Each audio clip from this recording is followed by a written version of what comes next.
إن الحمد لله نحمده ونستعينه ونستغفره ونعوذ بالله من شرور أنفسنا ومن سيئات أعمالنا من يهده الله فلا مضل له ومن يضلل فلا هادي له وأشهد أن لا إله إلا الله وحده لا شريك له وأشهد أن محمدا عبده ورسوله يا أيها الذين آمنوا اتقوا الله حق تقاته ولا تموتن إلا وأنتم مسلمون يا أيها الناس اتقوا ربكم الذي خلقكم من نفس واحدة وخلق منها زوجها وبث منهما رجالا كثيرا ونساء واتقوا الله الذي تساءلون به والأرحام إن الله كان عليكم رقيبا يا أيها الذين آمنوا اتقوا الله وقولوا قولا سديدا يصلح لكم أعمالكم ويغفر لكم ذنوبكم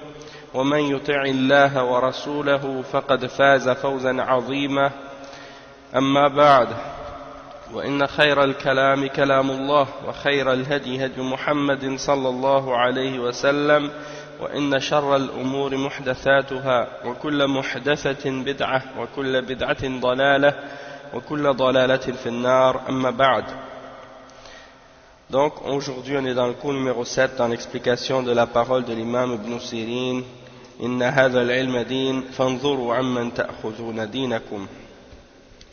Et on est arrivé à un point où le cheikh Ahmed Bazmoul hafidhahullah il dit kayfa yu'rafu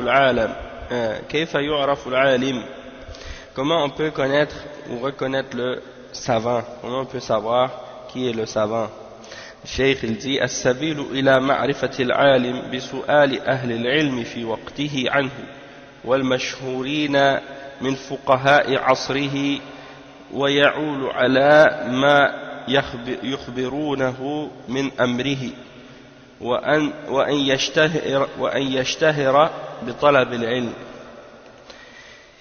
Donc le cheikh il dit la manière dont on peut connaître le savant, la manière dont on peut connaître qui est le savant, c'est de questionner les hommes de science de son époque à son sujet, et de questionner également les fuqaha, les ulama de son époque. Et il va suivre par la suite ce qu'on lui a donné comme information à son sujet. Ça c'est rapporté dans Al-Faqih wal-Mutafaqih de l'imam Al-Khatib Al-Baghdadi. Ça c'est dans Al-Faqih wal-Mutafaqih, on retrouve l'explication à ce sujet-là. Ou bien il dit aussi wa an yashtahira bi talab al-ilm, ou bien qu'une personne est devenue a eu une réputation, ou bien il est devenu célèbre comme étant un étudiant en sciences islamiques ou talib ilm, le fait que les gens le connaissent comme étant quelqu'un qui recherche la science. Ensuite, il cite des paroles de différents parmi les ulama. Il dit قال شعبة خذوا العلم من المشهورين. Prenez la science de ceux qui sont connus, de ceux qui sont célèbres, de ceux qui ont une renommée. Ça c'est rapporté par Ibn Abi Hatim dans Al-Jarh al-Ta'dil et dans le livre de Al-Kifaya de Al-Khatib Al-Baghdadi. Donc Shu'ba, un des imams des salaf, il dit khudhul ilm min al-mashhurin. Il y a des gens aujourd'hui qui disent qu'ils prennent la science des gens, de certains individus, ils sont inconnus, dans le sens que leurs ulama à eux, ce sont des gens qu'on ne connaît pas, ils sont cachés dans des grottes, ils sont cachés dans des montagnes, ils sont cachés quelque part, et quand on leur demande c'est qui leur nom, qui sont ces ulama, ils disent mais ils sont cachés quelque part, où est-ce qu'ils sont, on ne sait pas où est-ce qu'ils sont, c'est quoi leur nom, c'est Abu Fulan, on ne connaît pas leur vrai nom, on connaît juste une kunya, ils se cachent derrière des pseudos. Donc comment on peut savoir que ces gens-là sont des ulama, et si on demande avec qui ils ont étudié, on ne sait pas avec qui ils ont étudié, ainsi de suite. Donc on voit que ça c'est en contradiction avec ce que Shu'ba il enseigne ici. Et qu'est-ce qu'il dit? Il dit khudhul ilm min al-mashhurin. Et Allah subhanahu wa ta'ala, alhamdulillah, il a fait que les ulama de Ahl Sunnah, c'est toujours eux qui sont les gens qui sont de renommée, et c'est à ceux-là à qui les gens ont confiance. C'est en ceux-là en qui les gens ont confiance pour questionner au sujet du halal et du haram, et pour les questions de fatwa. Ils ne retournent pas à n'importe qui. Et les gens, ils savent, parce que ces ulama-là, ils ont une renommée. Hein, ils ont une renommée, ils sont connus comme étant des ulama sur la sunna, et les gens, c'est pour ça qu'ils retournent vers eux. Le cheikh, il mentionne d'autres paroles encore de d'autres ulama, comme les paroles de l'imam Malik ibn Anas. Il dit, قال مالك ابن أنس ما أجبت في الفتوى حتى سألت من هو أعلم مني هل يراني موضعا لذلك سألت ربيعة وسألت يحيى ابن سعيد فأمراني بذلك فقلت له يا أبا عبد الله لو نهوك قال كنت أنتهي لا ينبغي لرجل أن يرى نفسه أهلا لشيء حتى يسأل من هو أعلم منه. Masha'Allah. Donc on voit cette parole de l'imam Malik ibn Anas. Il dit, je n'ai pas donné de réponse à une fatwa pour une fatwa jusqu'à ce que, ou bien avant d'avoir demandé à ceux qui étaient plus savants que moi. Donc j'ai jamais donné de réponse dans les fatwas avant d'avoir questionné ou demandé à ceux qui sont plus savants que moi, est-ce qu'ils me considèrent comme quelqu'un qui a la capacité ou la possibilité de donner des fatwas. Alors il dit, j'ai demandé à Rabi'a qui était le cheikh un des shuyukh de l'imam Malik. Il dit, j'ai demandé à Yahya ibn Sa'id, et ils m'ont tous les deux ordonné de donner des fatwas. Et la personne qui rapporte cette parole, elle dit, et j'ai demandé à Aba Abdillah, c'est-à-dire j'ai demandé à l'imam Malik, et s'il t'avait interdit, c'est-à-dire s'il t'avait dit non, tu ne peux pas donner de fatwa, il a répondu, alors dans ce cas-là j'aurais arrêté, je ne l'aurais pas fait, parce qu'il n'est pas permis pour quelqu'un, il n'est pas permis à quelqu'un de se considérer lui-même ou de se voir lui-même comme étant apte à faire quelque chose jusqu'à ce qu'il ait demandé à ceux qui sont plus savants que lui.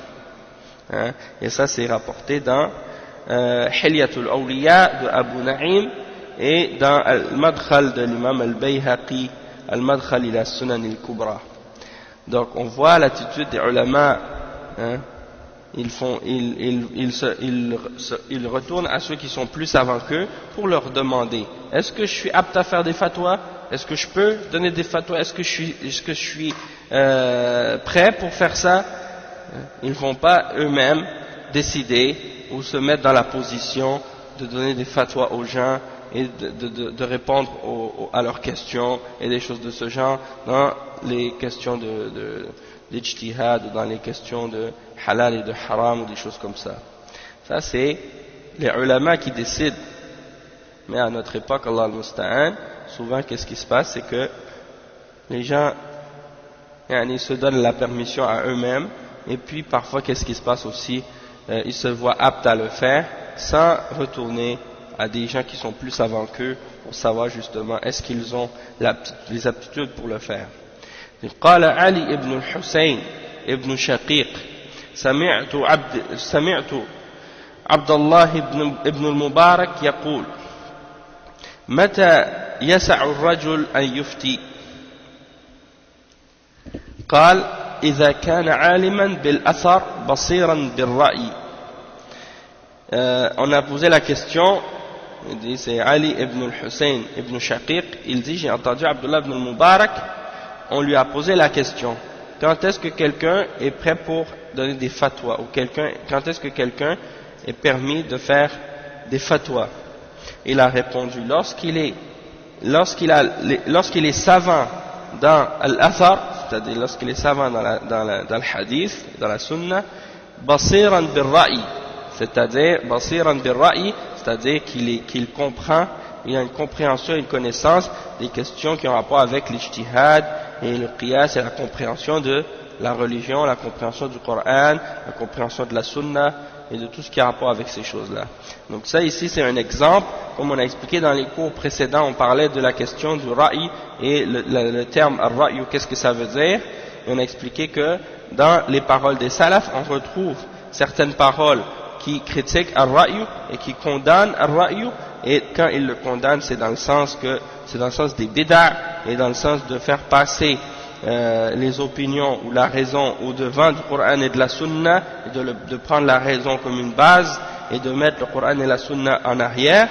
Donc dans ce cas-là, ça c'est quelque chose qui est rejeté, hein, ou bien aussi dans le sens de la bid'a, hein, et des choses comme ça. Donc quand ils critiquent ou ils condamnent ar-ra'yu, c'est pour condamner la bid'a et tout ce qui est le fait de mettre la raison au devant du Coran et de la Sunna et des choses de ce genre.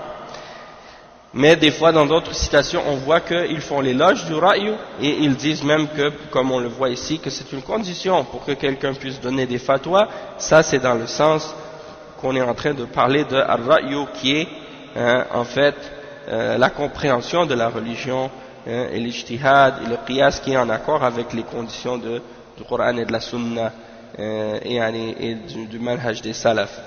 Donc ça c'est une explication à ce sujet-là, et c'est rapporté par l'imam Ibn Abd al-Barr dans Jami' Bayan al-Ilm et également dans Al-Madkhal ila Sunan al-Kubra de l'imam al-Bayhaqi. Ensuite il dit وقال صالح ابن أحمد ابن حنبل لأبيه ما تقول في الرجل يسأل عن الشيء أو يسأل عن الشيء فيجيب بما في الحديث. يسأل عن الشيء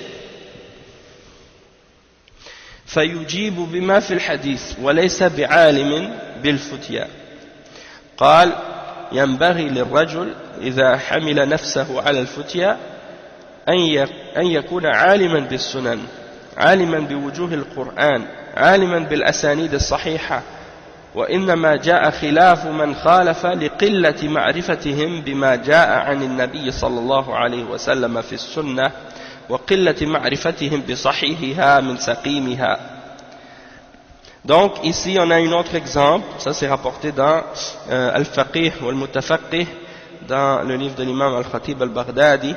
L'imam Salih ibn Ahmad, c'est un des fils de l'imam Ahmad, hein, c'est Salih ibn Ahmad. Il demande à son père, c'est-à-dire il demande à l'imam Ahmad, qu'est-ce que tu dis au sujet de l'homme qui questionne à propos de quelque chose, et il répond, ou bien on lui répond, il répond par qu'est-ce qui est dans le hadith, et il n'est pas un savant de la fatwa. Donc dans ce cas-là, l'imam Ahmad il dit, il faut, pour que quelqu'un puisse faire des fatwas, qu'il soit savant et qu'il connaisse les sunan, qu'il soit savant également dans les différents aspects du Coran, c'est-à-dire de comprendre tout ce qui a rapport avec le Coran et de comprendre qu'est-ce qui est dans le Coran. Comme par exemple, on a donné des exemples de ça dans les cours précédents, qu'est-ce qui a rapport avec qu'est-ce qui est abrogé et qu'est-ce qui est abrogeant, et de connaître également qu'est-ce qui est am et qu'est-ce qui est khas, et qu'est-ce qui est mutlaq et qu'est-ce qui est muqayyad, et qu'est-ce qui est mujmal, qu'est-ce qui est mubayyin. Tout ça c'est des aspects, il faut les connaître. Et aliman bil asanid as-sahiha, il doit connaître également les chaînes de transmission des hadiths, lesquels sont authentiques, pour distinguer entre qu'est-ce qui est vrai et qu'est-ce qui est faux. C'est pas juste il trouve un hadith dans un livre et automatiquement il le prend et il l'utilise. Il faut qu'il sache si c'est authentique ou non. Ensuite il dit, et la divergence est venue uniquement à cause du peu de connaissances, de leur peu de connaissances de ce qui a été ramené du prophète sallallahu alayhi wa sallam dans la sunna, et à cause de leur peu de connaissances de qu'est-ce qui est authentique de ce qui n'est pas authentique, ou de ce qui est correct et de ce qui n'est pas correct dans la sunna. Donc ça c'est des exemples que le cheikh, l'imam Ahmad, il mentionne. Maintenant l'importance de connaître ça, l'importance de connaître, d'avoir la science, d'être savant dans la sunna. Par exemple, les ulama, alhamdulillah, comme à l'époque de l'imam Ahmad et après, même encore aujourd'hui, les grands ulama, ils ont étudié les grands livres de hadith, Al-Bukhari, Muslim et les sunan également, les sunan Abu Daoud, Al-Tirmidhi, Al-Nasa'i, Ibn Majah et les livres de sunan les plus importants et également les autres également comme la Muwatta de l'imam Malik et les autres livres de hadith qui sont célèbres, qui sont connus. Donc ils ont lu ces hadiths-là, ils connaissent les différentes versions, les différentes narrations, et puis après ils ont étudié également les sciences de mustalah al-hadith, ils savent également distinguer entre les hadiths qui sont faibles et les hadiths qui sont sahih, et ça c'est sans compter la science du Coran et tout ce qui vient avec et la compréhension de cette religion. Donc tout ça c'est nécessaire pour commencer à faire des fatwas. C'est pas juste comme quelqu'un se dit bon moi j'ai lu quelques livres, là ça y est j'ai un doctorat en sciences islamiques, ça y est je peux donner des fatwas. Non, c'est pas aussi simple que les gens s'imaginent à notre époque. Le cheikh il dit ensuite وليس المنصب أو الولاية أو الشهادة العلمية دليلا على أن صاحبه عالم يستحق أن يؤخذ منه العلم، بل قد يتولى من لم تكتمل أهليته أو من لم تكتمل أهليته في العلم بل من قد يكون جاهلا بأحكام الشرع. Donc le cheikh il dit le fait qu'on ait un poste ou une position ou une responsabilité quelconque qui est officielle ou bien un diplôme en sciences, un diplôme en sciences islamiques par exemple, ce n'est pas la preuve que la personne est un savant qui mérite qu'on prenne la science de cet individu-là. Parce que parfois ça peut arriver que quelqu'un on lui confie une charge ou un ministère ou un poste alors qu'il n'a pas encore complété son aptitude ou qu'est-ce qui nécessite par exemple des questions de science pour être apte justement à faire en sorte qu'on puisse prendre la science de lui. C'est-à-dire que il n'a pas complété encore sa formation dans la science, et donc en fait ça fait en sorte que il est encore peut-être ignorant de certains aspects de la charia, et donc il ne faut pas se baser sur le statut ou le poste ou le diplôme des gens, c'est pas suffisant. Et le cheikh il mentionne les paroles de l'imam Ibn Taymiyyah à ce sujet-là. Il dit قال شيخ الإسلام ابن تيمية المنصب والولاية لا يجعل من ليس عالما مجتهدا ولو كان الكلام في العلم والدين بالولاية والمنصب لكان الخليفة والسلطان أحق بالكلام في العلم والدين بأنه يستفتيه الناس ويرجع إليه فيما أشكل عليهم في العلم والدين بأن يستفتيه الناس ويرجع إليه فيما أشكل عليهم في العلم والدين. Donc l'imam Ibn Taymiyyah il mentionne ici dans Majmu' al-Fatawa le volume 27 à la page 296, il dit قال شيخ الإسلام ابن تيمية, donc il dit Cheikh al-Islam, il dit le poste ou al-wilaya, c'est-à-dire si on a donné à quelqu'un par exemple un poste dans lequel il est responsable ou il est dirigeant, ça ne fait pas de lui un savant mujtahid. Ça ne fait pas de lui un savant mujtahid s'il n'est pas déjà un savant mujtahid. Donc le fait que quelqu'un soit à un poste ou à une position ou même qu'il soit dirigeant par exemple, ça ne fait pas de lui un savant mujtahid. Et si le fait de parler de la science et de la religion était relié au poste ou à la position de quelqu'un, alors dans ce cas-là, ce serait le khalifa ou le dirigeant qui aurait le plus le mérite de parler de la science et de religion, étant donné que les gens viennent vers lui et lui posent des questions, lui demandent des questions et des choses comme ça, dans les problèmes qu'ils ont dans la science et dans la religion. Donc, si c'était basé là-dessus, ce serait le dirigeant qui aurait plus, qui mériterait le plus de pouvoir parler de ces choses-là. Mais, étant donné que c'est pas basé là-dessus, c'est pas basé sur le poste ou sur le statut de la personne par rapport à son autorité ou des choses de ce genre, alors on ne peut pas se baser uniquement sur ça pour déterminer si quelqu'un est apte à transmettre ou à enseigner ou des choses de ce genre ou à donner des fatwas. Ça c'est important de le comprendre parce qu'à notre époque, il y a des gens qui, comme j'avais expliqué déjà dans d'autres cours, qui se basent justement sur les diplômes pour se donner une autorité et puis par la suite ils se servent de ça pour défendre ou combattre la sunna ou défendre la bid'a parce que ils ont comme objectif uniquement les diplômes dans le but de se donner une autorité, dans le but de se donner une notoriété ou de faire en sorte que les gens les écoutent. Alors qu'en réalité, le diplôme qu'ils ont, en réalité c'est une preuve contre eux, puisque ils n'appellent pas au Coran et à la Sunna, et ils ne défendent pas la Sunna, ils ne combattent pas la bid'a, et à cause de ça, donc, ils peuvent induire en erreur beaucoup de gens et tromper beaucoup de gens. Donc, il faut faire attention là-dessus. Et le cheikh, il dit ensuite, là maintenant on rentre dans un autre point, une autre catégorie, Man alladhina la yu'khadhu minhumul ilm. Qui sont ceux dont on ne doit pas prendre la science?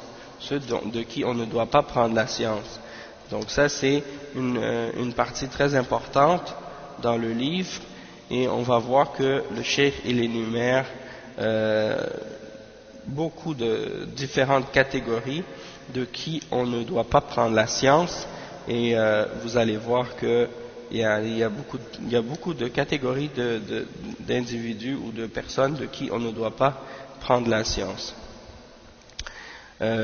Parmi les différentes catégories que le cheikh a mentionnées, je vais vous en énumérer quelques-unes juste comme ça vite pour que vous ayez une petite idée de quoi il s'agit. Donc le cheikh il dit Man alladhina la yu'khadh anhumul ilm, de qui on ne doit pas prendre la science. Dans la table des matières, il énumère, donc il mentionne al-juhal, les ignorants, al-majhul, c'est-à-dire les inconnus, ahlul ra'i, al-mahd, al-mujarrad an al-dalil, les gens qui se basent purement sur le ra'i, c'est-à-dire sur les opinions, et ils ne se basent pas du tout sur le dalil. Et ils se basent pas du tout sur le dalil du Coran et de la Sunna. As-sahafiyoun, c'est-à-dire as-sahafiyoun, c'est pas les journalistes, mais plutôt les gens qui se basent uniquement sur les livres. C'est-à-dire qui basent leur science uniquement sur ce qu'ils ont lu. Man qalla fiqhuhu min al-khutaba, ceux qui ont peu de compréhension ou de fiqh parmi les gens qui donnent des khutab. Man qalla ilmuhum min al-wa'adhi wal-mudhakkirin, ceux qui ont peu de science parmi ceux qui font des exhortations ou qui font des rappels généraux. Man qalla fiqhuhu min al-qussas, ceux qui ont peu de compréhension parmi ceux qui sont des conteurs, ceux qui racontent des histoires pour exhorter les gens, des choses de ce genre. Al-qisas min alamat al-khawarij, les gens qui racontent des histoires, ça c'est un des signes des khawarij. Également parmi les gens de qui on ne prend pas la science, man qalla fiqhuhu min al-ubbad, ceux qui ont peu de connaissances et de compréhension parmi les adorateurs, c'est-à-dire ceux qui se concentrent beaucoup sur l'adoration. Man qalla ilmuhu min al-qurra, ceux qui ont peu de science parmi les récitateurs.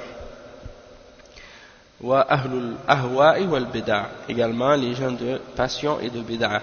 Donc ça, ce sont les catégories de qui on ne prend pas la science.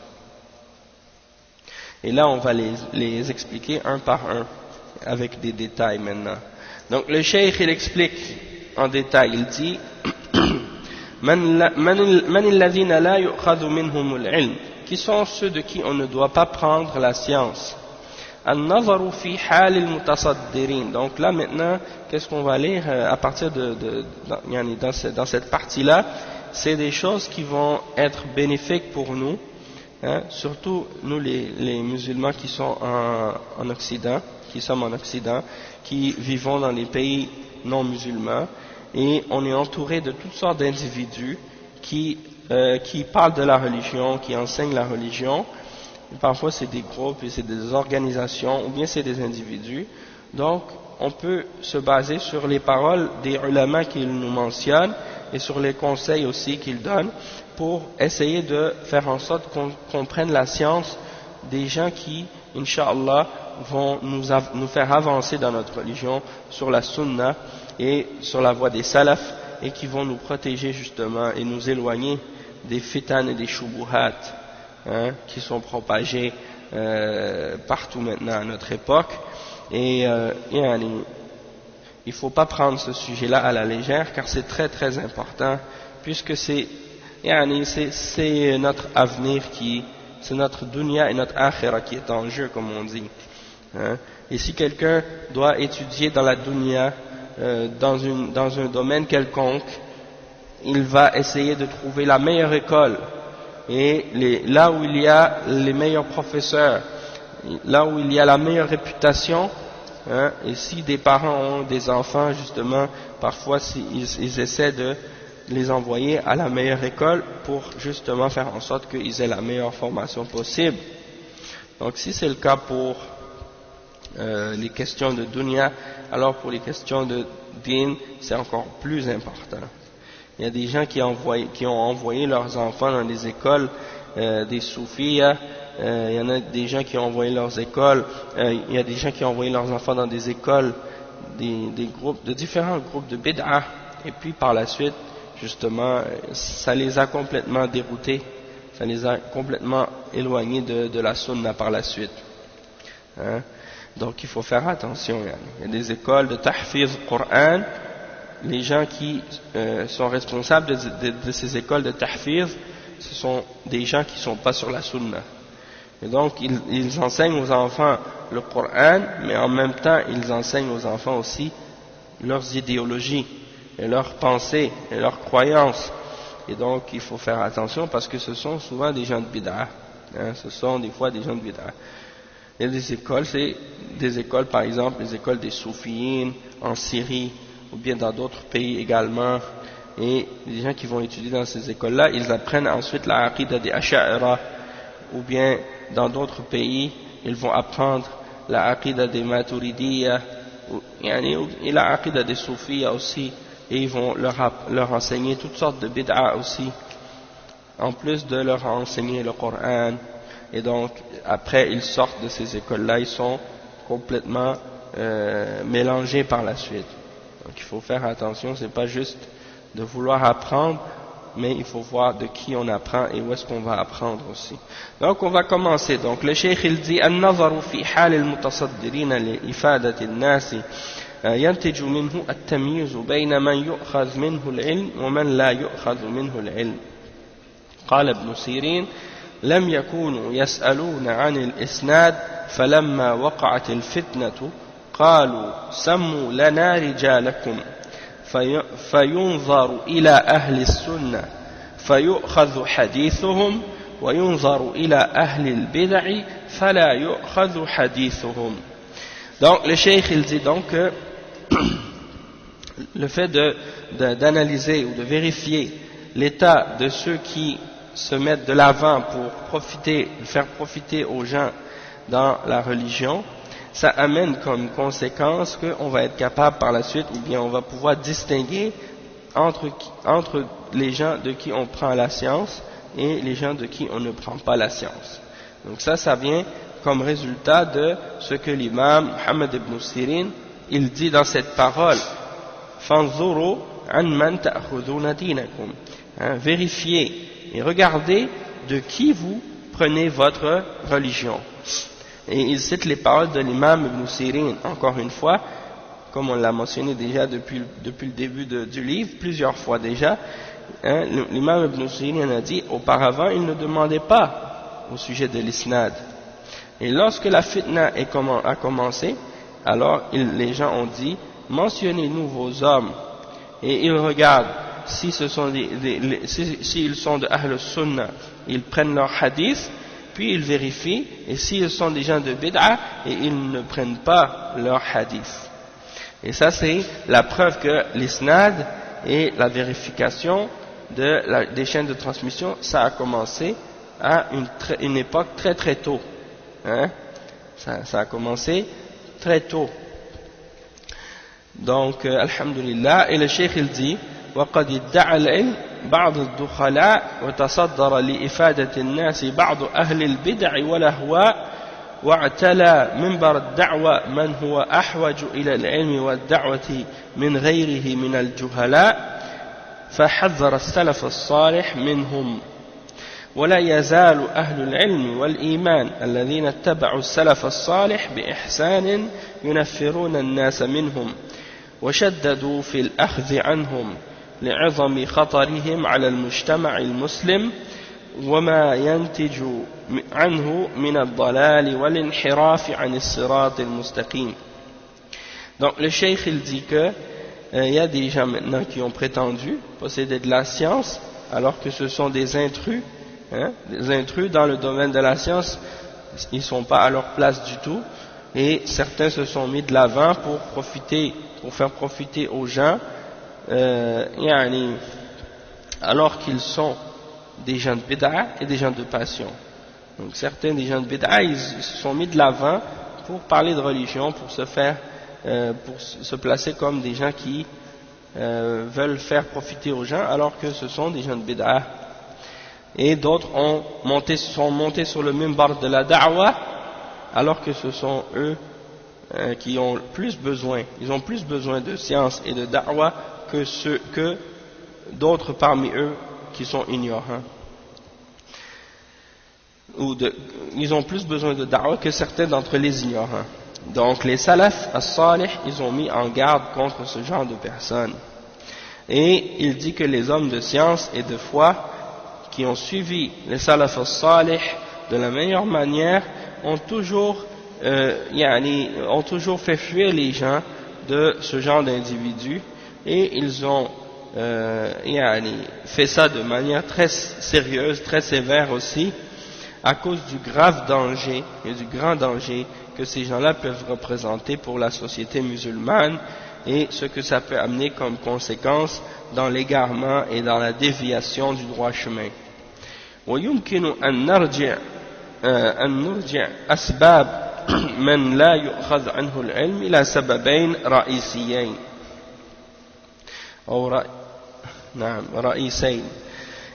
إلى سببين رئيسين.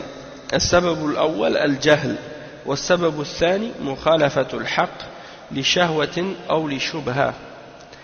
Donc le cheikh il dit, on peut ramener les causes pour lesquelles on ne prend pas la science d'un individu à deux causes majeures ou principales. La première cause c'est l'ignorance, et la deuxième cause c'est la contradiction de la vérité, ou de s'opposer à la vérité pour des désirs ou des passions ou des ambiguïtés. Donc dans le premier cas c'est les ignorants, dans le deuxième cas c'est des gens qui s'opposent à la vérité parce qu'ils suivent leur passion ou qu'ils suivent des shubuhat, les ambiguïtés dans la religion qu'ils ont. Et donc ça c'est les deux cas majeurs qui font en fait que on ne prend pas la science de certains individus. Et le cheikh il va élaborer là-dessus.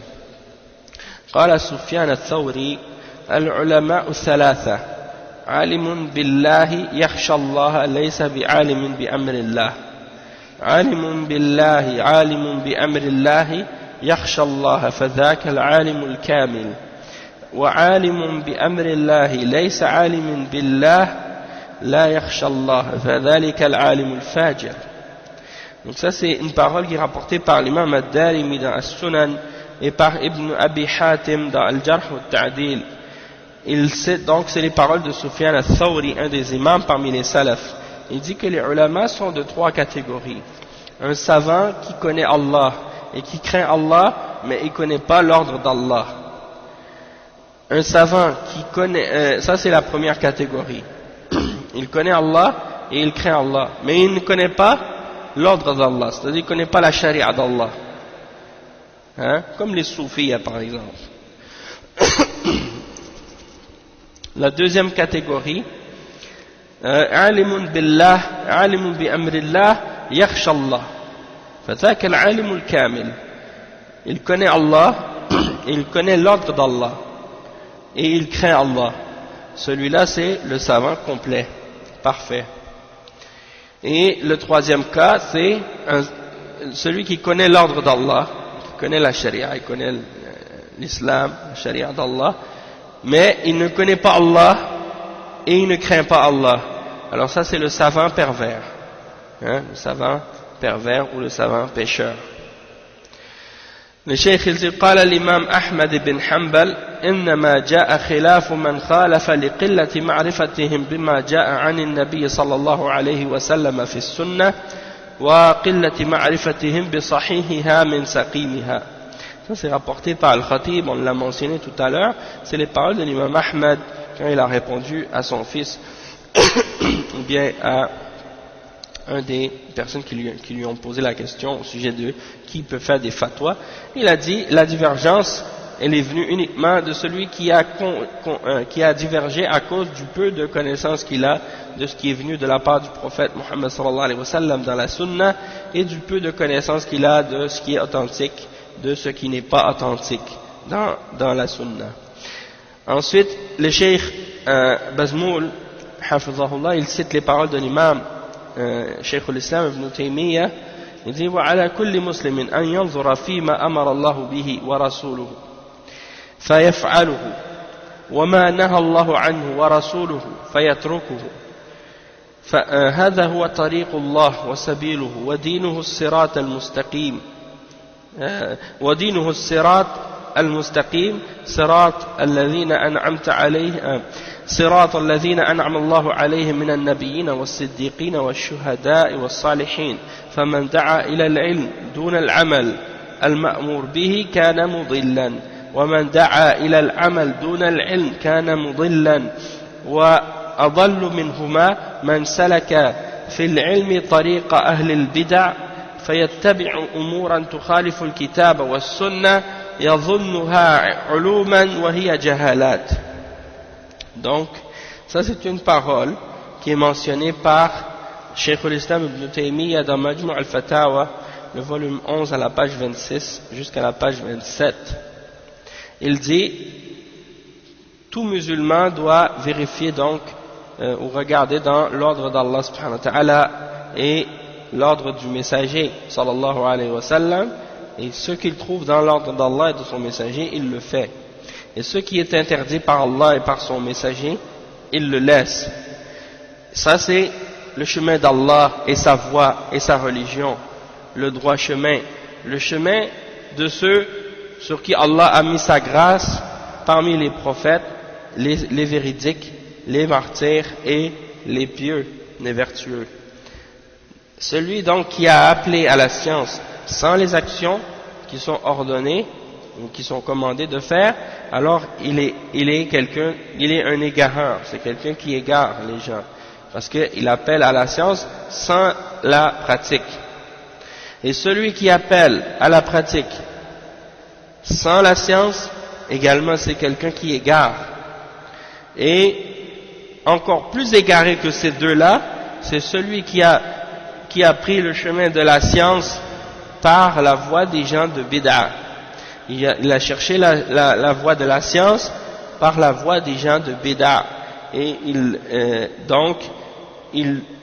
il suit des choses qui sont en opposition avec le Coran et la Sunna, et ils s'imaginent ou ils pensent que ce sont des sciences, alors qu'en réalité ce ne sont que différentes formes d'ignorance. Hein? Donc cette parole de Cheikh al-Islam ibn Taymiyyah, hein, elle est vraiment complète, masha'Allah, hein, elle clarifie vraiment bien les choses. Ensuite, le Cheikh, en note de bas de page, il cite une autre parole de Cheikh al-Islam, tirée du volume 28 à la page 143 dans Majmou' al-Fatawa.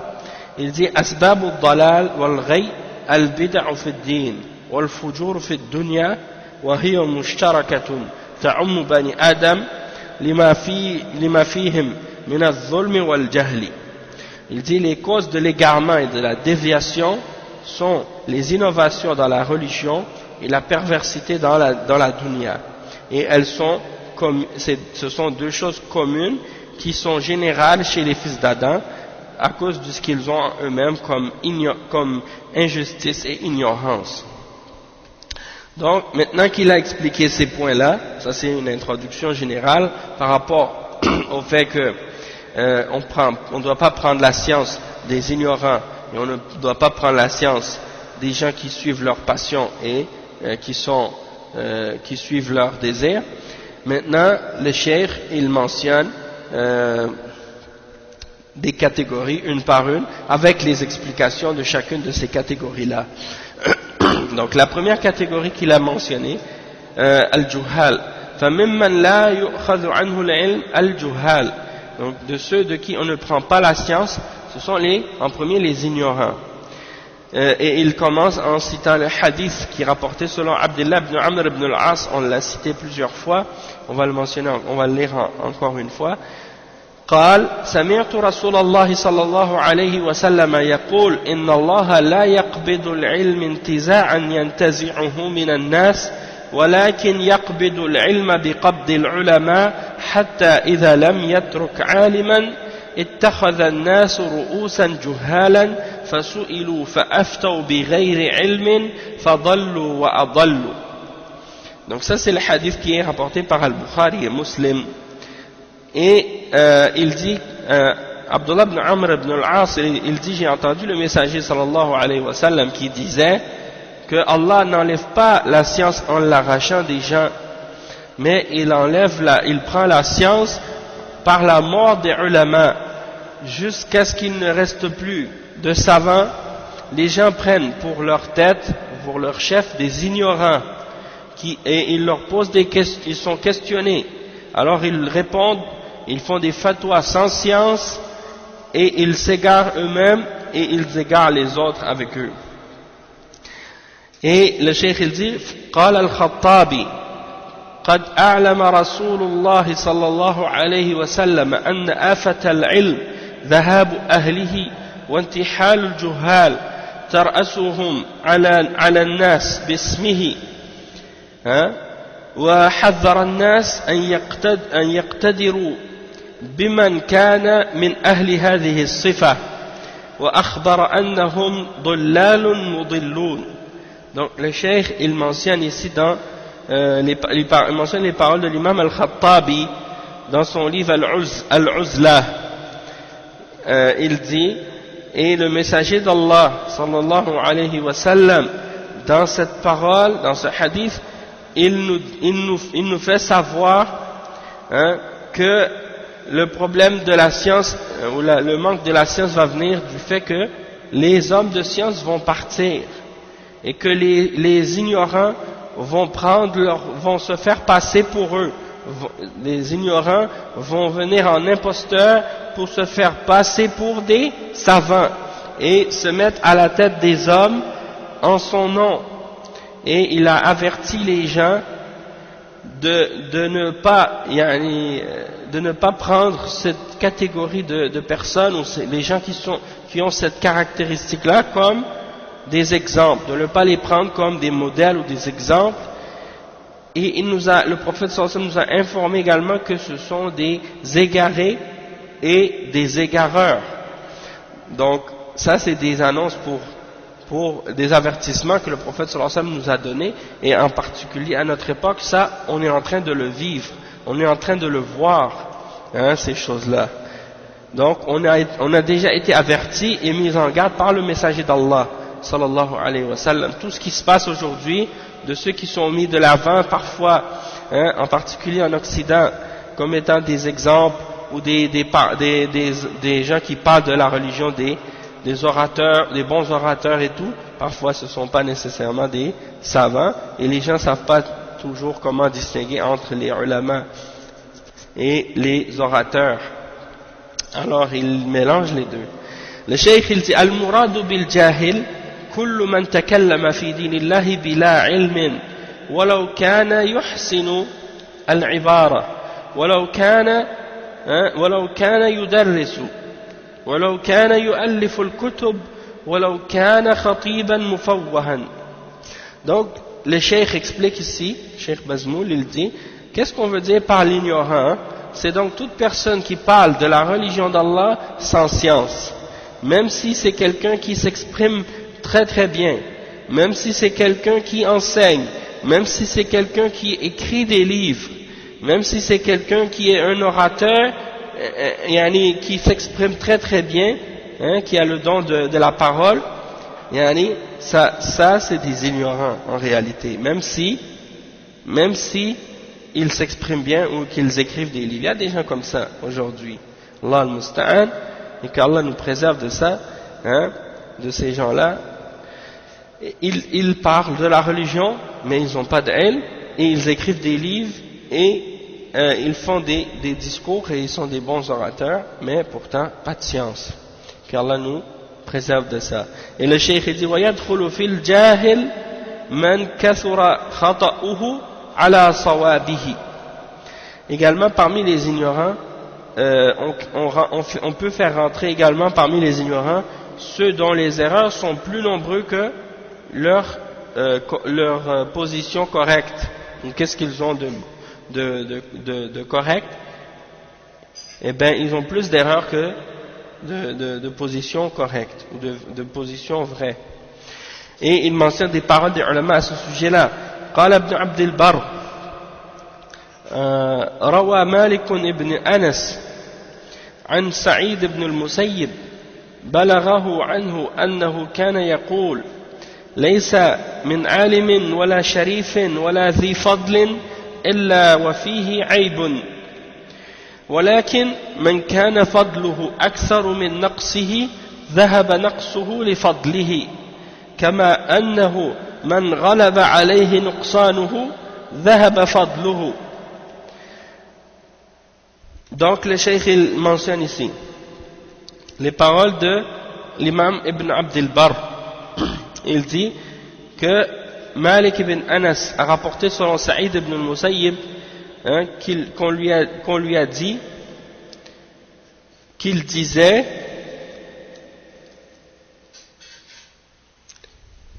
balaghahu anhu, ça lui a été transmis qu'il disait il n'y a pas un savant ni un noble ni quelqu'un qui est méritoire, qui a un mérite, excepté qu'il a des défauts, qu'il a un défaut, mais celui dont les mérites sont plus nombreux que ses défauts, alors ses défauts disparaissent par rapport à son mérite. Mais celui qui a plus de défauts, alors ces défauts font disparaître ou font partir son mérite. Donc on voit ici le cheikh il explique, celui qui a plus de mérite que de défauts, eh bien ses mérites font disparaître son défaut. Et celui qui a plus de défauts que de mérite, eh bien ses défauts font disparaître son mérite. Ensuite il dit وقال غيره لا يسلم العالم من الخطأ فمن أخطأ قليلا وأصاب كثيرا فهو عالم ومن أصاب قليلا وأخطأ كثيرا فهو جاهل. Donc encore une fois, ça c'est dans les paroles de l'imam Ibn Abd al-Barr dans Jami' Bayan al-Ilm wa Fadlihi. Il dit que d'autres ont mentionné également qu'il n'y a pas un savant excepté qu'il a une erreur. Donc celui dont les erreurs sont peu et que les positions correctes sont nombreuses, ça c'est le savant. Et celui dont les positions correctes sont peu et les erreurs sont nombreuses, ça c'est l'ignorant. Ça c'est l'ignorant. Hein? Et ça on le remarque également, surtout chez les gens de bid'ah. Hein? Leurs positions correctes sont très peu, mais ça leur arrive parfois d'avoir des positions correctes. Et leurs positions d'erreur sont très nombreuses. Hein? Sont très nombreuses. Donc ça, ces gens-là sont les égarés et les ignorants. Et ensuite, encore une fois, il cite les paroles de l'imam Ibn Abd al-Barr dans le même livre, Jami'u Bayan al-Ilmi wa Fadlih. Il dit: قال ابن عبد البر في هذا دليل أن المخطئ عنده وإن اجتهد فليس بمرضي الحال والله أعلم. Donc l'imam Ibn Abd al-Barr il dit quoi? Il dit, et ça c'est la preuve que celui qui a une erreur, même s'il a fait une ijtihad ici, il n'est pas agréé dans son état. Son état n'est pas un état qui est agréé. Wallahu a'lam. Hein? Donc c'est pas n'importe qui dit qu'il fait une ijtihad automatiquement, ça veut dire que il est excusé dans son erreur. Hein? Et ça ne veut pas dire qu'il est agréé automatiquement. Si ses erreurs sont plus nombreuses que qu'est-ce qu'il fait comme position qui est en accord avec la vérité. Également, il dit وَيَدْخُلُ فِي الْجُهَّالِ التَّائِبُونَ مِنَ الْمَعَاصِي. التَّائِبُونَ مِنَ الْمَعَاصِي. Il dit également, on fait rentrer parmi les ignorants ceux qui se sont repentis des péchés. Ceux qui se sont repentis des péchés. Ok.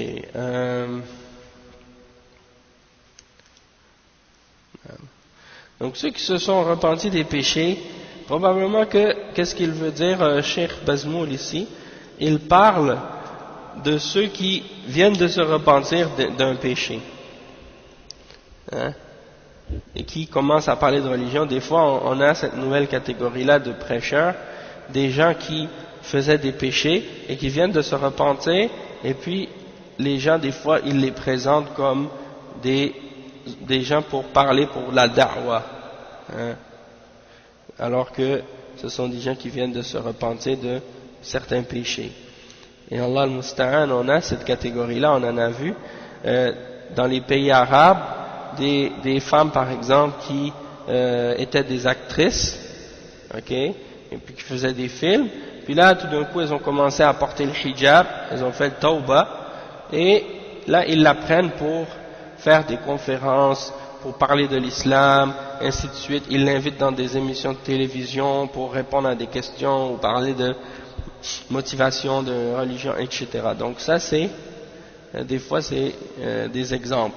Aussi maintenant un phénomène, maintenant qu'est-ce qu'on remarque, des jeunes qui faisaient du rap, ou qui étaient dans le rap, surtout aux États-Unis, et puis qui se sont convertis à l'islam, et qui maintenant ont accepté l'islam, donc ils suivent la religion musulmane, et ils vont maintenant donner des conférences pour motiver les jeunes, et pour les appeler à abandonner les péchés et à accepter l'islam aussi.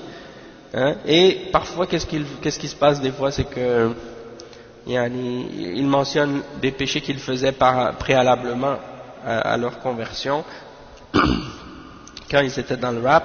Et justement, la question a été posée à Cheikh Al-Fawzan au sujet de ça, puis il disait qu'il ne faut pas mentionner les péchés qu'ils faisaient auparavant. Ils doivent, le fait qu'ils invitent les jeunes à abandonner les péchés et à accepter l'islam, ça c'est bien, qu'est-ce qu'ils font, mais le fait de, par exemple, parler de ce qu'ils faisaient comme péché auparavant, ça c'est pas correct. Ça c'est pas correct. Et aussi en même temps, il faut être conscient que ce sont des gens qui viennent de se convertir, il ne faut pas les prendre comme si c'était des références dans la religion, mais c'est plutôt juste pour inciter les gens et leur rappeler, puis en même temps leur faire comprendre que les voies que les jeunes maintenant considèrent comme étant des voies de gloire sont parfois des voies justement du shaitan, et que beaucoup de gens qui étaient dans ces voies-là ont compris maintenant et ont réalisé et se sont repentis de cette voie-là. Donc ça peut servir d'exemple, de modèle, surtout qu'il y a beaucoup de jeunes à notre époque maintenant qui prennent les chanteurs de rap et les gens qui sont dans le domaine de la musique et des trucs de ce genre, ils prennent ces jeunes-là comme des modèles, alors que ce sont des jeunes perdus, ignorants en grande partie. Ils n'ont pas de science et ils sont un peu confus dans leur compréhension de la vie, alors ils se basent sur eux pour trouver des réponses parfois, puis ils ignorent que les vraies réponses sont dans le Coran et dans la Sunna. Donc ça, c'est important de faire comprendre ça à ces jeunes-là, que Allah subhanahu wa ta'ala les guide et leur montre le droit chemin. Le cheikh il dit ensuite وَيَدْخُلُ فِيهِمْ عُلَمَاءُ الطِّبِّ وَالْجِيولوجيا والإعجاز العلمي وغيرها من العلوم الكونية الذين لم يتفقهوا في دين الله ثم يتصدرون لبيان معاني القرآن والسنة كما أن كلمة الجاهل تشمل أهل البدع والأهواء. Bon, le cheikh il dit également parmi ceux qui rentrent dans la catégorie des ignorants, il y a les savants dans la médecine, les savants de la médecine ou de la géologie, ou bien qu'est-ce qu'ils appellent al-i'jaz al-ilmi, le miracle scientifique, des choses de ce genre, ainsi que beaucoup d'autres sciences naturelles, sciences naturelles que les gens peuvent étudier, comme la biologie, la chimie, la physique, ainsi de suite. Donc ces gens-là ne sont pas des savants, sont considérés dans l'islam comme étant des ignorants. C'est-à-dire, peu importe le diplôme que quelqu'un possède dans les sciences naturelles, dans les sciences de la dunya, il est considéré sur le plan de l'islam comme étant un jahil, et il y a la question qui a été posée justement à un des ulama, justement, je pense que c'était je sais pas si c'était le cheikh Ahmed al-Najmi ou un autre parmi les ulama, on lui posait la question, est-ce que le médecin ou l'ingénieur ou des gens comme ça qui n'ont pas étudié la charia, est-ce qu'ils sont considérés comme des awam, est-ce qu'ils sont considérés islamiquement comme étant des awam, des gens du commun, c'est-à-dire des musulmans qui font partie du commun des musulmans qui ne connaissent pas la charia, et le cheikh a répondu oui, ce sont considérés comme des awam. Donc le fait que quelqu'un possède des diplômes en sciences, en médecine, en géologie, en physique, en d'autres domaines, en ingénieur ou autre, ça ne fait pas d'eux des savants de la religion musulmane, ça ne fait pas d'eux des ulama. Et ils sont considérés parmi les juhal, et ça c'est si ils n'ont pas étudié ou essayé de chercher la science de la religion d'Allah. Puis on voit souvent des gens comme ça qui ont étudié dans la dunya, puis ils se mettent de l'avant pour parler des significations du Coran et de la Sunna. Et ça, on le retrouve souvent chez les gens qui font partie du groupe des Ikhwan, al-Ikhwan al-Muslimoun, la secte établie par Hassan al-Banna. On voit que leurs chefs et leurs responsables, ceux qui sont leurs murshid, sont des gens qui ont étudié dans la dunya, et qui ont des diplômes dans la dunya. C'est pas mauvais d'avoir des diplômes dans la dunya, au contraire, c'est très bien, mais de rester dans son domaine. Chacun a son domaine. Donc, si quelqu'un il est médecin, ou il est ingénieur, ou il est physicien, ou autre chose, il parle de son domaine. Il ne va pas commencer à parler d'islam, donner des fatwas ou commencer à interpréter le Coran et la Sunna alors qu'il n'a pas étudié avec les ulama de l'islam pour comprendre ces choses-là. Sinon, si quelqu'un connaît la médecine, hein, il connaît la médecine puis il connaît la charia en même temps, ça c'est quelque chose de bien. Et il y a un exemple, un des élèves de Cheikh Ibn Uthaymin justement, qui s'appelait Rahimullah parce qu'il est décédé maintenant, et il faisait beaucoup de da'wah pour les anglophones parce qu'il parlait l'anglais très bien, donc il s'appelle Dr Saleh. Et ben il était parmi les élèves de Cheikh Ibn Uthaymin, et si je ne me trompe pas, il était médecin également. Donc il a réuni le bien des deux. Il a étudié la dunya, il a étudié la science de l'islam et la science de la dunya. Hein? Donc là, dans ce cas-là, lui, il parle de l'islam, mais il a des bases, il connaît sa religion. Il va pas juste parler comme ça, sans se référer à des bases ou à des principes de Ahlus Sunnah wal Jama'a et de la compréhension des salafs. Tandis que d'autres individus, on en retrouve partout. Ça ici, il y en a plein ici au Canada, aux États-Unis, puis il y en a aussi également beaucoup en Europe, puis même dans les pays arabes aussi. Des individus qui parlent de religion, qui se basent uniquement sur des connaissances qu'ils ont des sciences de la dunya. Soit ils ont étudié en politique, ils ont étudié en économie, en journalisme, ou ils ont étudié dans les sciences humaines ou dans les sciences naturelles, et puis ils commencent à parler de religion et ils se prennent pour des références parce qu'ils ont ils ont fait une thèse de doctorat ou une maîtrise dans quelque chose qui a rapport avec l'islam, donc ils se considèrent maintenant comme étant des références et des savants, alors qu'ils sont des ignorants. Parfois, ils ont même pas des doctorats ou des maîtrises dans le domaine de l'islam, ils ont des doctorats ou des maîtrises dans la médecine, mais quand ils se présentent pour donner des conférences islamiques sur l'islam, eh ben, ils se présentent comme étant docteur un tel, hein, et les gens ont par la suite l'impression que ce sont des ulama de l'islam, alors qu'en réalité ce ne sont pas des docteurs en islam, ce sont des docteurs en sciences, en chimie, en médecine ou en d'autres domaines. Donc ça c'est un peu trompeur, yani. Donc ils devraient, quand ils écrivent qu'ils vont donner une conférence sur quelque chose qui a rapport avec la religion, et quand ils écrivent docteur un tel, ils devraient mentionner docteur en quel domaine, pour que les gens sachent que ce ne sont pas des gens qui sont spécialisés sur l'islam. Hein? Donc, si quelqu'un est docteur en sharia, docteur en fiqh, docteur en hadith, docteur en quelque chose de ce genre, au moins ça, on sait que ça a un rapport avec, même si c'est pas une référence comme on a dit, comme on a expliqué plus tôt, ça veut pas dire, c'est pas une garantie que quelqu'un est nécessairement un savant ou quelque chose comme ça, mais au moins ça donne une référence, quelque chose, quelqu'un peut, au moins on peut savoir d'où est-ce qu'il a appris, s'il a un doctorat en islam, on sait d'où est-ce qu'il l'a reçu, de quelle université il a étudié, donc déjà ça nous donne une idée de d'où il vient, d'où est-ce qu'il a pris sa science. Mais quand c'est un docteur en médecine qui nous parle de religion, ben on se demande, mais d'accord, s'il a un doctorat en médecine, c'est bien, hein, on sait où est-ce qu'il a étudié la médecine, mais quand il parle de religion maintenant, d'où est-ce qu'il a cette science? C'est de qui est-ce qu'il l'a pris? On ne peut pas savoir.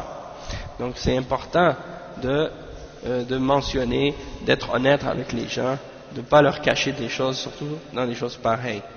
Ensuite, le cheikh il dit كما أن كلمة الجاهل تشمل أهل البدع والأهواء. De même que le terme jahil ou le mot jahil comprend aussi les gens de la bid'a et de la passion. Les gens de la bid'a et de la passion. قال عبد الله بن إسحاق كان عبد الله ابن الحسن يكثر الجلوس إلى ربيعة قال فتذكروا يوما السنن فقال رجل كان في المجلس ليس العمل على هذا فقال عبد الله أرأيت إن كثر الجهال حتى يكونوا هم الحكام أفهم الحجة على السنة قال ربيعة أشهد أن هذا الكلام أشهد أن هذا الكلام أبناء الأنبياء أشهد أن هذا الكلام أبناء الأنبياء. Donc ici c'est une parole qui est apportée par Al-Khatib dans Al-Faqih wal-Mutafaqih et par Ibn Asakir dans Tarikh Dimashq.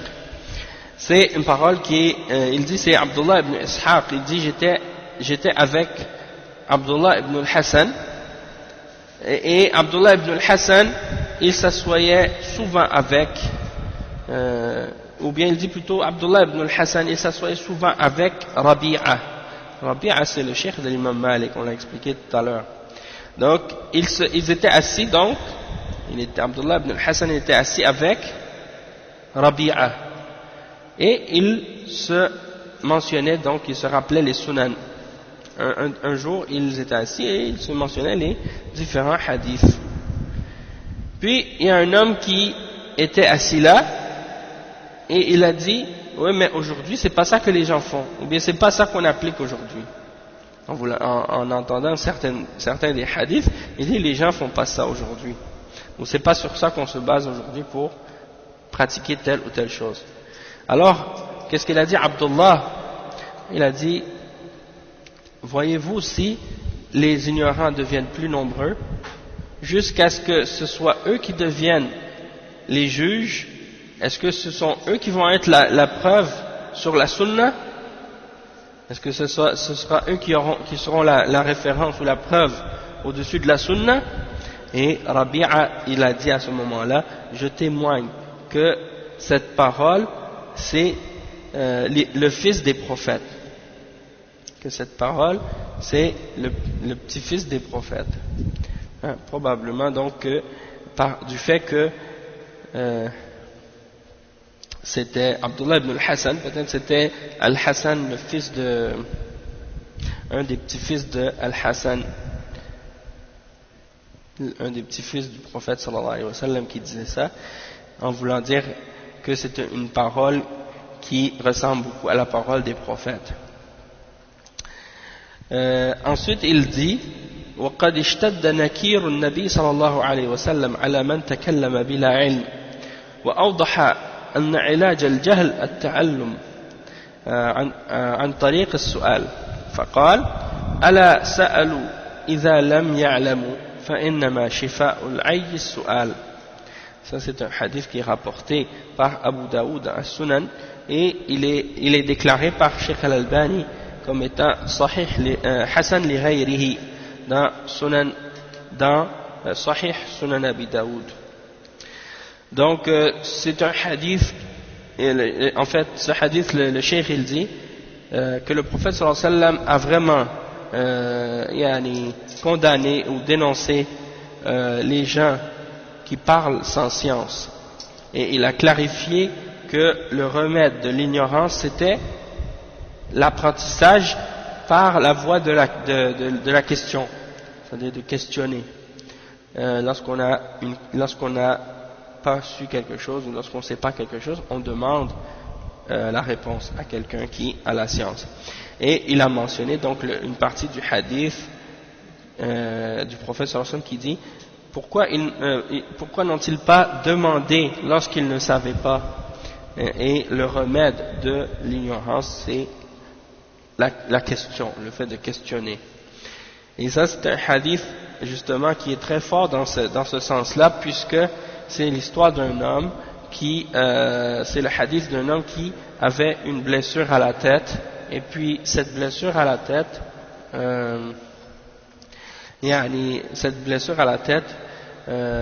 était très grave, et donc durant la nuit quand il dormait il a eu un rêve qui l'a fait voir des choses. Il a eu un rêve qui l'a fait voir certaines choses, et il a eu donc une éjaculation durant son sommeil. Et il s'est réveillé et il a demandé à ses compagnons s'il devait faire le ghusl ou non. Et ceux à qui il a demandé la question, ils lui ont dit oui, il faut que tu fasses le ghusl. Il faut que tu fasses le ghusl avec l'eau, que tu te laves avec l'eau.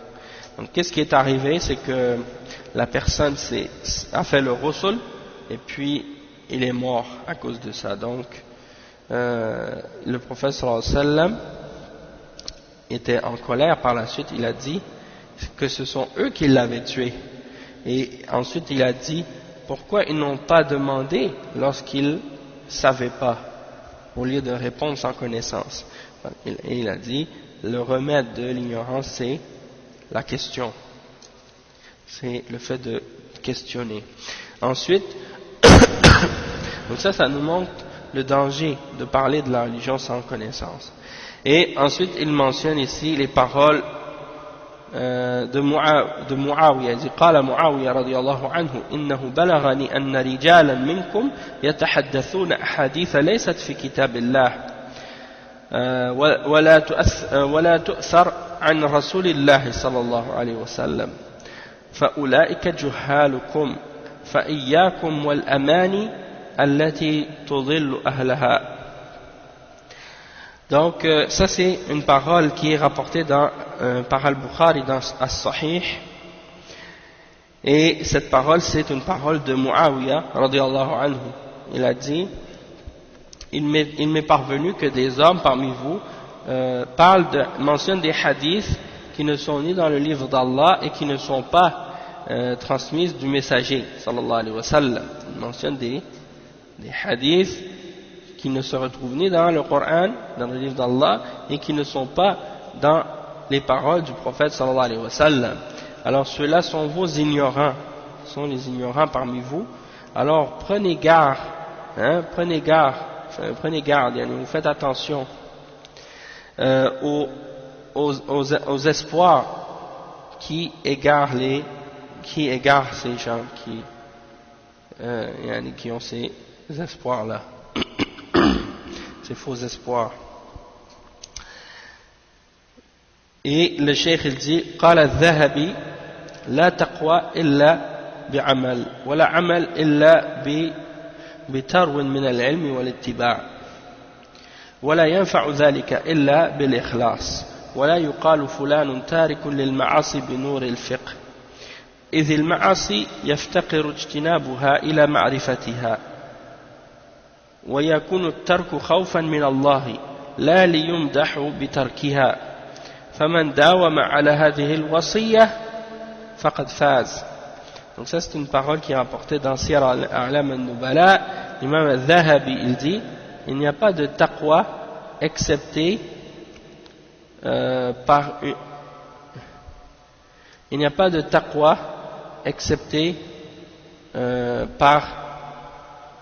les actions. Donc quelqu'un n'a pas de taqwa excepté qu'il fait les actions. Et il n'y a pas d'action. Donc l'imam al-Dhahabi il dit il n'y a pas de taqwa excepté par l'action, la pratique. Et il n'y a pas de pratique excepté par la connaissance et le fait de suivre l'exemple de la sunna. Et tout ça ne sera bénéfique que s'il est fait avec sincérité pour Allah subhanahu wa ta'ala. Et on ne dit pas de quelqu'un qui a abandonné les péchés par la lumière de la connaissance, la lumière de la compréhension. Parce que les péchés, pour qu'on puisse s'en écarter, il faut les connaître, c'est-à-dire il faut savoir c'est quoi.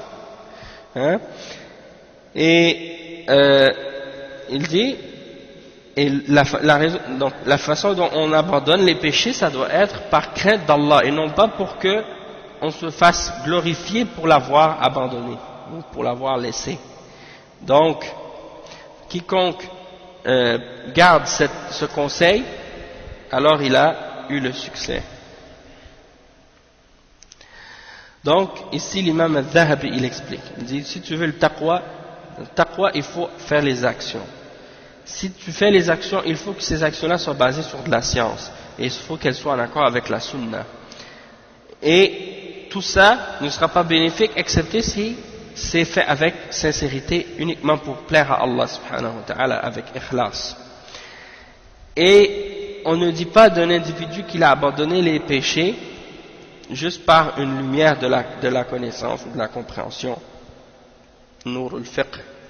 Il dit, les péchés, pour qu'on puisse les abandonner, il faut qu'on sache que ce sont des péchés, il faut qu'on sache que ce sont des choses haram, donc il faut avoir du ilm. Hein? Et on ne dit pas de quelqu'un qui a abandonné les péchés, juste parce que il a voulu que les gens le glorifient pour avoir abandonné ces péchés-là. Il faut qu'il les abandonne par crainte d'Allah, parce qu'il craint Allah, et non pas juste parce qu'il veut l'éloge des gens ou la glorification des gens. Donc quiconque continue à préserver ce conseil-là, alors il a eu le succès. Il dit ensuite, وقال ابن الجوزي الجهل أصل كل فساد وكل ضرر يلحق العبد في دنياه وأخراه فهو نتيجة الجهل وكل ضرر يلحق العبد في دنياه وأخراه فهو نتيجة الجهل. Donc le Cheikh Ibn al-Qayyim al-Jawziyya, il dit dans Miftah Dar al-Sa'ada, l'ignorance c'est la base, c'est l'origine de toute corruption. Et tout mal qui atteint le serviteur dans sa dunya et dans son au-delà, c'est le résultat de l'ignorance. C'est le résultat de l'ignorance. Il dit wa kalamul jahil ka'adamihi. Et la parole de l'ignorant, elle est comparable à son absence, dans le sens que celui qui parle alors qu'il est ignorant, c'est comme s'il n'avait pas parlé. C'est comme s'il n'avait rien dit en fait. C'est ça que ça signifie. قال شيخ الإسلام ابن تيمية أما من ليس من أهل العلم فيما تكلموا فيه فذاك وجوده كعدمه. Ça c'est dans An-Nubuwat de Cheikh l'Islam ibn Taymiyyah. Il dit, celui qui parle et qui ne fait pas partie des hommes de science dans ce qu'il dit, alors celui-là sa présence c'est comme sa présence et son absence c'est équivalent. C'est-à-dire c'est comme si, en fait c'est pour dire que ce qu'il dit ça n'a aucun poids, ça n'a aucune valeur puisqu'il ne fait pas partie des gens de la science. Et sa parole n'a aucune valeur. وقال الشيخ ابن تيمية وقال الشيخ ابن عثيمين قال الشيخ ابن عثيمين إن أول زاد يجب أن يتزود به الداعية أن يكون عالما والتقليل من أهمية العلم معناه أن يبقى الناس على جهل وأن تكون دعوتهم قائمة لا يدرى ما وجه الصواب فيها وإذا كانت الدعوة قائمة على جهل فإن كل إنسان سوف يحكم بما يملي عليه عقله مما يظنه صوابا وهو خطأ فأرى أن هذا الاتجاه اتجاه خاطئ وأنه يجب العدول عنه وأن لا يدعو الإنسان إلا بعد أن يعلم وقد بوب البخاري رحمه الله على نحو هذا في قوله في الصحيح باب العلم قبل القول والعمل ثم استدل بقوله تعالى فاعلم أنه لا إله إلا الله واستغفر لذنبك وللمؤمنين والمؤمنات فلا بد أن يعلم الإنسان أولا ثم يدعو وأما الدعوة على غير علم فلا تستقيم أبدا وقال الشيخ الفوزان لا يجوز الأخذ عن الجهال ولو كانوا متعالمين. Donc le cheikh il dit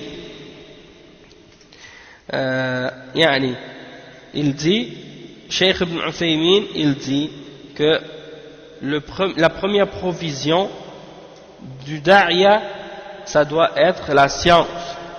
Il faut qu'il soit savant.